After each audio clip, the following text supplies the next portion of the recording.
So today I want to make a video that focuses more on sleep paralysis.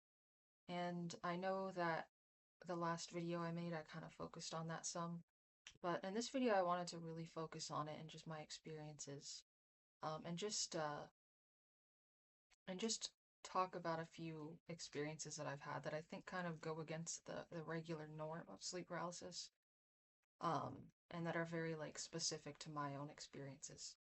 So And then kind of near the end, I'm gonna get into opinion I have about alien abductions and things like that.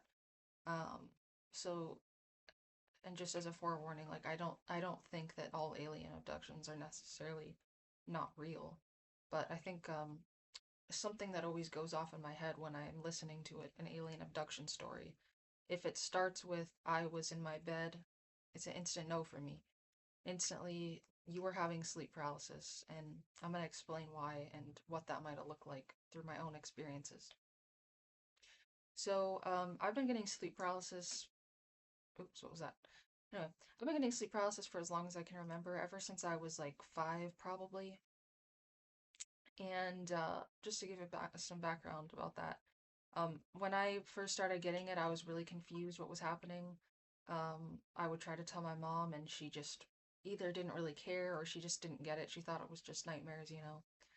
And and I was kind of in that stage for a few years of just being confused, and um, it happened so much that I kind of got into a uh, like I kind of figured out how to prevent it, or how when it would happen, how to make it less terrible, things like that, but just very like low level stuff like that. So like for example, um I remember when I first started getting sleep paralysis, there was this same person who would visit visit me. And I really don't remember much about it, but I remember it was like a recurring thing where this person, this man would, who, it's very abstract. I really don't remember much of it, but there was a huge motif of like uh cards, like aces, hearts, things like that, like playing cards. And there was a huge motif for some reason with that. So this guy, he would kind of like wear something that kind of looked like a playing cards, or he would want to play playing cards with me. It was really creepy looking back on it. And as a little kid, I had no idea about playing cards. Like, obviously, I knew they existed, but I never focused on them. I didn't own any. No one around me was like playing with them.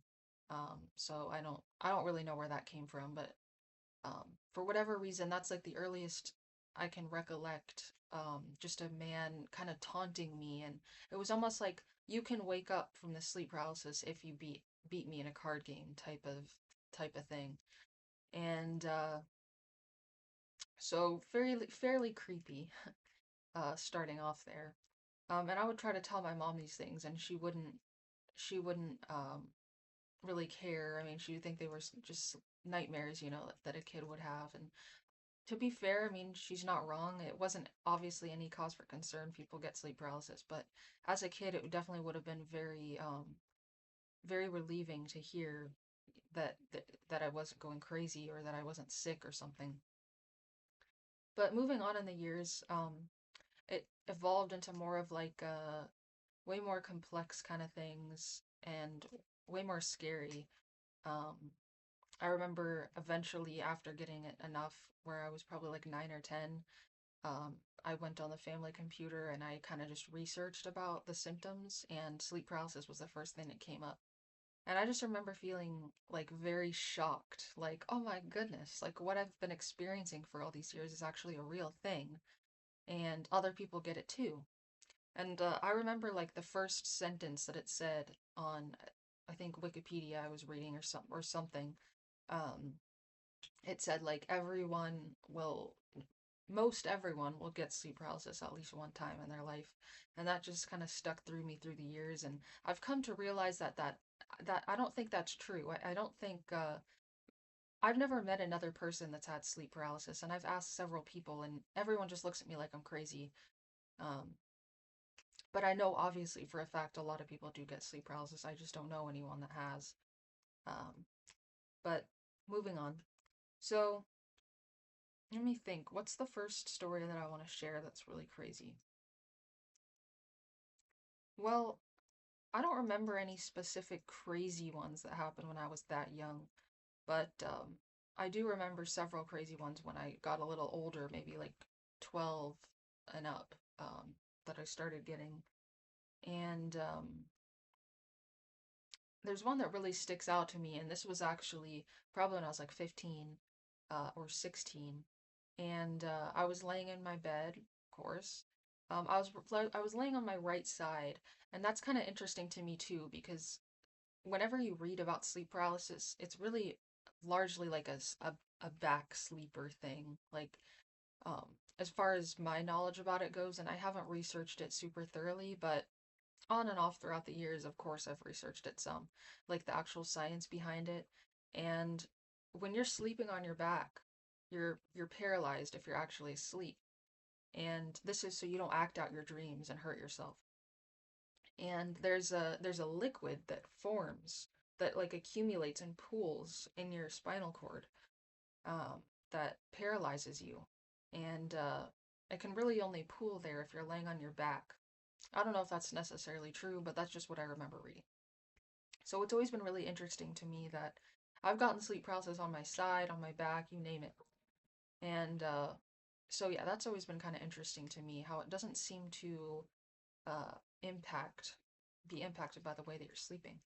But anyway, so I was laying on my right side facing the wall, and I felt the usual sleep paralysis feelings come on, and those are always the worst part for me. Just knowing that there's nothing I can do about it, and I'm about to have sleep paralysis, and it's going to be terrifying.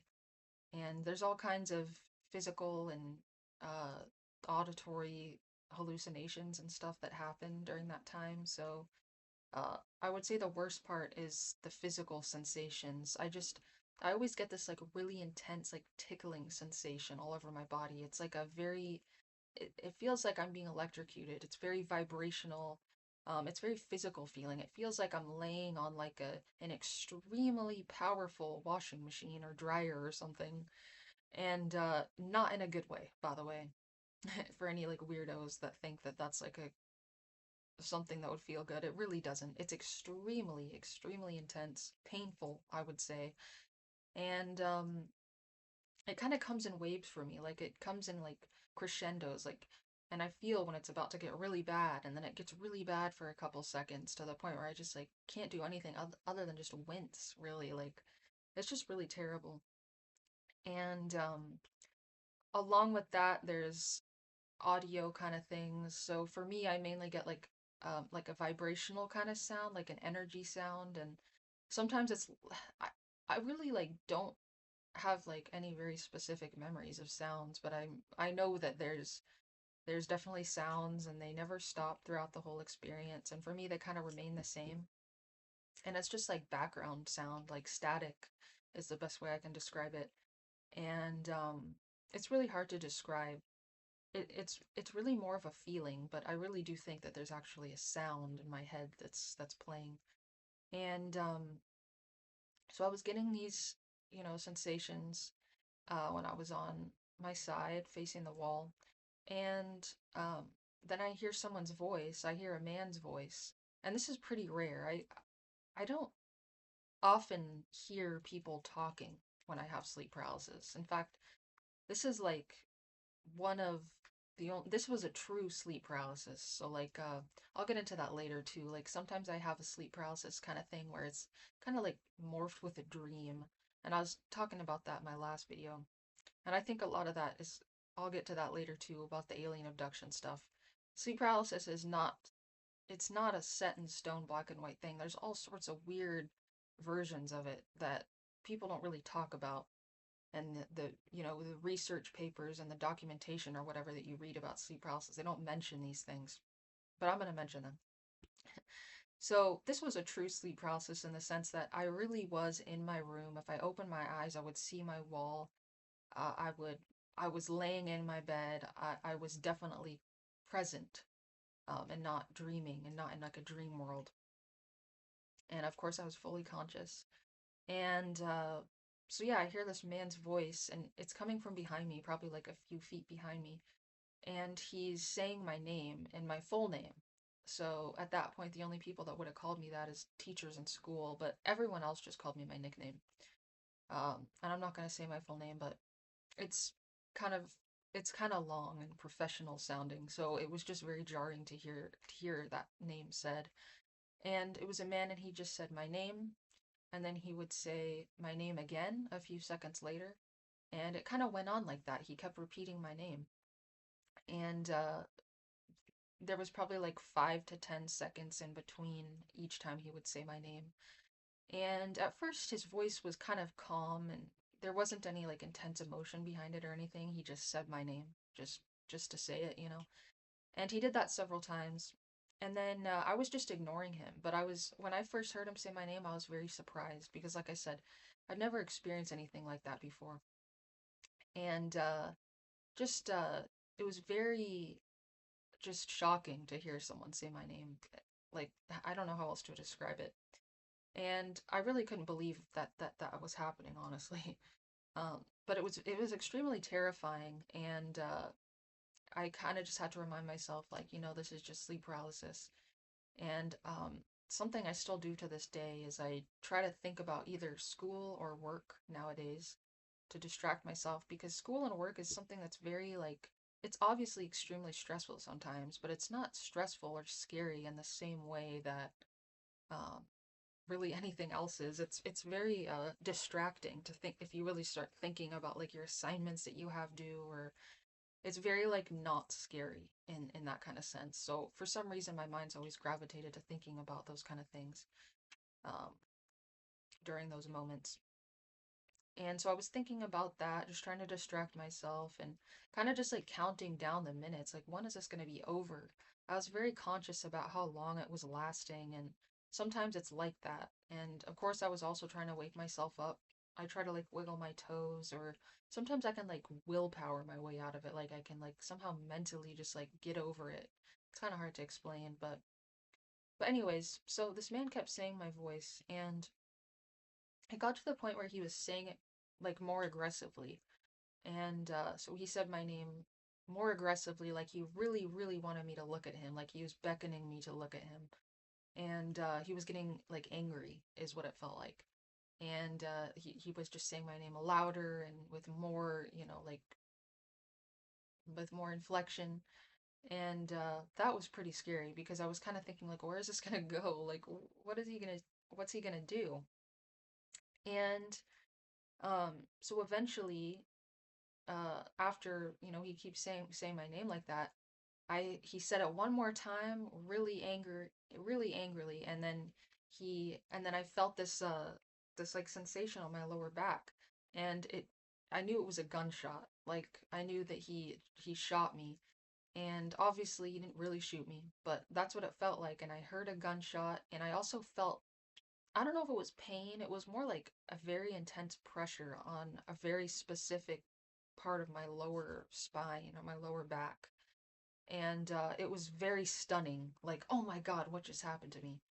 And instantly I woke up after that, just because of like the pressure and the surprise of that happening. And so yeah, that was very shocking and very scary. And I remember when I woke up and there was pain there. There was some lingering kind of discomfort in that spot where the gunshot had been.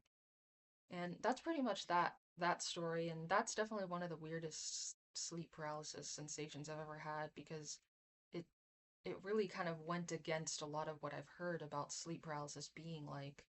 Um, and I'll give another story. So this was in the same general time period, and at this point, I was kind of entering the phase where I wanted to see what I could do with sleep paralysis. I wanted to see, because to me, sleep paralysis is like one of the coolest things ever. And if magic and aliens aren't real, then I think sleep paralysis is like the closest thing we can get, because for obvious reasons, like the story I just described, like that's insane. That's a paranormal experience practically. Obviously, it's not, but it's the closest thing that I've ever experienced to paranormal things. So anyway, um, so yeah, I was kind of in this era where I wanted to just kind of test the test the limits of sleep paralysis. I wanted to see what I could make it do, and I just wanted to experiment. And I still want to. Unfortunately, I haven't had sleep paralysis for a little while now, like a year or two. Uh, but that's a different story. But at this point, I really wanted to see what I could do with it and just experiment. And so I had sleep paralysis. I felt the same sensations coming on, and this time I was laying on my back. And I was obviously really scared, but I was trying to calm myself down. And I was kind of hyping myself to open my eyes. And I forgot to mention, but the last story that I just said about the man that shot me in my lower back, I never opened my eyes. I never open my eyes when I have sleep paralysis. It's just too scary. Like the things that I've seen, I just can't. I can't handle it. It just makes it way more real, and I kind of just try to distract myself and just pretend it's not happening basically by just not opening my eyes. But so this time I was like, fuck it, I'm gonna open my eyes. So I opened my eyes and I can't remember what I saw. Like I either saw something scary or I didn't see anything at all. But then I closed them and then I was like, um I'm gonna try to experiment here. So I thought consciously, I was thinking of like little animals. I was thinking of kittens and owls and just animals that aren't scary, you know. Um, and I was thinking, and I was like, I want to see these when I open my eyes. Like, I'm really trying to will them into existence, basically. And so I opened my eyes and I saw these little gray kittens on my bed. And they were running like up to me. There was just like two, and they were kind of hard to see. It was very dark in my room, as you can imagine. But I know the kittens were gray and they were very small and they were very cute. And then I started thinking of an owl, and there was this out of corner of my eye, and then I looked and I saw this little owl like flying in the corner of my room, like across from me in the corner of my room. And that was insane to realize that that was possible. And I've never done anything like that since, unfortunately, but I know it's possible. Um, and that's really one of the craziest sleep paralysis experiences I've ever had because it really, when you read about sleep paralysis online and you read about how to handle it and stuff, you'll see people say, try not to be scared. It's just try not to be scared and you won't see anything scary. And they're definitely right about that. And I came to realize that sleep paralysis is very much like all in your own head. So you can literally think of anything and it will happen, I'm pretty sure. And yeah, so I just feel like sleep paralysis is I tell people like, "Oh, I think it's a superpower" because it really is. Like you're completely conscious. It's not a dream where you're in a dream world. It's real life. And these hallucinations are in real life. And I think that there's a lot that can be done somehow in that with sleep paralysis that I haven't even thought of yet or explored yet. And I just can't believe how insane sleep paralysis is. Um, but anyway, that was definitely the craziest episode I ever had, and it really just showed me how crazy it actually is. Um, so this kind of gets me into both of these experiences that I just described were like true sleep paralysis. If I open my eyes, I could see my room. But I've had episodes like the one I described in my last video where you open your eyes and you see a dream world. You don't see your room, you don't see your bedroom. You're somewhere else. And I have these quite a lot actually. When I said I didn't get sleep paralysis in the past 1 or 2 years, that's not true. I get what I call just like a hybrid between sleep paralysis and a dream, where it's basically how it sounds. You're conscious, like kind of like you would be in a lucid dream, but you can't move and you're, laying down like you would in bed. And but you're completely conscious just like you are during sleep paralysis, except when you open your eyes, you're not in your bedroom anymore. You're wherever. So, like in my last video, I'm not going to describe the whole story again, but I opened my eyes and I was in a church. And I remember several details about the church. I remember I was laying in between these two sets of wooden pews, and I was kind of laying on like a reddish carpet in between them. And I've had several other sleep paralysis experiences just like that. One that comes to mind that happened when I was probably 12. Um, I had the sensation of being paralyzed. I was perfectly conscious, and I was actually able to get up, like sit up in my bed, and which is definitely not. I probably didn't sit up in real life, but it sure looked like I did. It sure felt like I did. And I saw these two little girls in the corner of my room. They were playing with something on the floor, and then I noticed that there was something all over my floor. I think it was either marbles or like small little like plastic BBs in it from a BB gun. And I don't know what they were, but something that looked like that. And just very much just like not like a typical sleep paralysis experience in the sense that you think you're able to move, you think you're able to get up and look around, you open your eyes and you're on an alien spaceship. It could really be anything, like anything. You're able to feel physical sensations on your body, like when that man shot me with a gun. um you're able to, like I said, move around, not be in your bedroom anymore. So I really think that when people talk about alien abductions, they're talking about sleep paralysis. And for those reasons.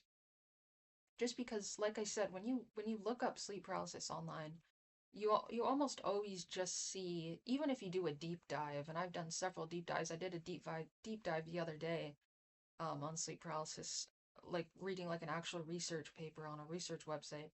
And really as deep as it ever gets when it's described, unless you're listening to someone's experiences. But even if you're listening to someone's actual experience, 99.9% of the time it's very like straightforward. It's like, okay, I'm laying down, I open my eyes, I see my room, but there's a hat man, there's like a shadow hat man right next to me. Or there's like the old hag, which is how sleep paralysis started actually, just hallucinating a witch like woman or creature sitting on top of your chest and giving you breathing issues and preventing you from being able to move. And so those are really common sleep paralysis hallucinations, and it doesn't stop there. It really doesn't. There's all sorts of crazy things that you can do with sleep paralysis, and there's so many different ways that sleep paralysis can look. It's really not straightforward. I was watching this guy's videos the other day. I really like his videos. He makes videos on like extraterrestrials. His name is Quirk. His YouTube channel is Quirk Zone, and he has a couple. He has a couple experiences that he's talked about, where he claims that he's encountered aliens or a UFO, and I totally believe him. And I don't think he's lying at all whatsoever, obviously. And but he has one experience that he described where he would, I'm not going to go into it. You guys can watch his video about it. His name is Cork Zone. He talks about these experiences quite often.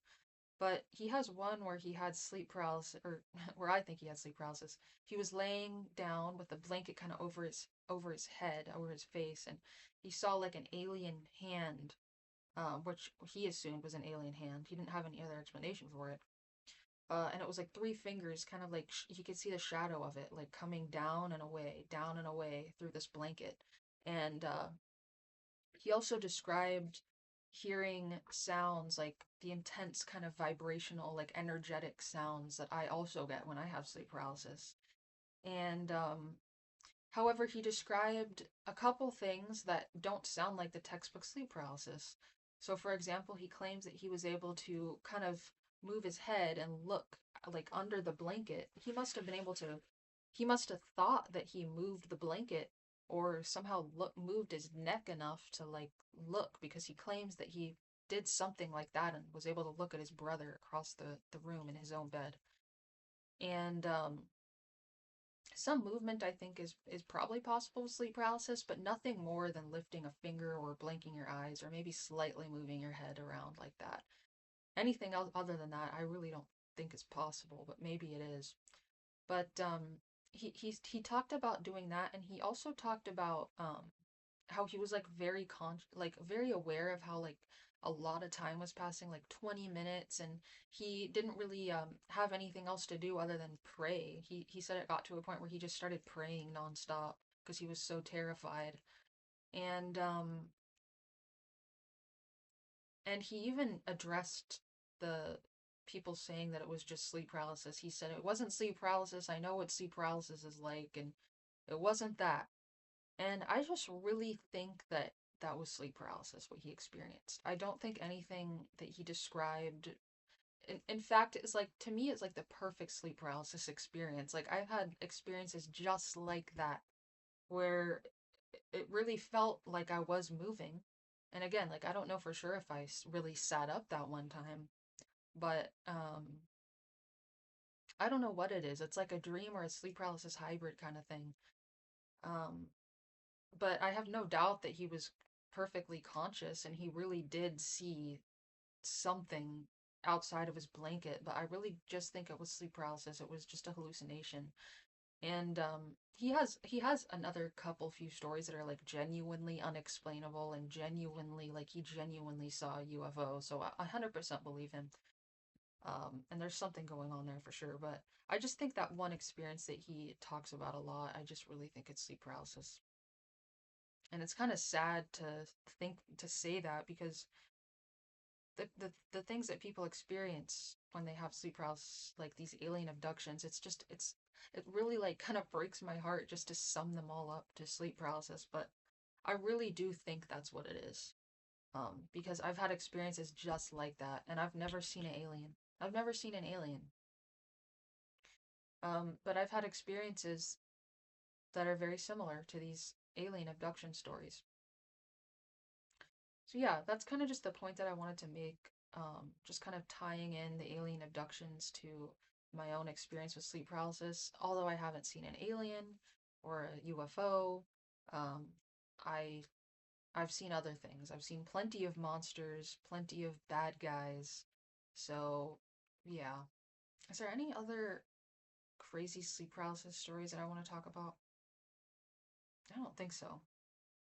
I think those are pretty much the main ones. Um, so yeah, I hope that my video was somewhat informative about sleep paralysis. If not, then whatever. It's fun to explain my own experiences and opinions about sleep paralysis. Until next time.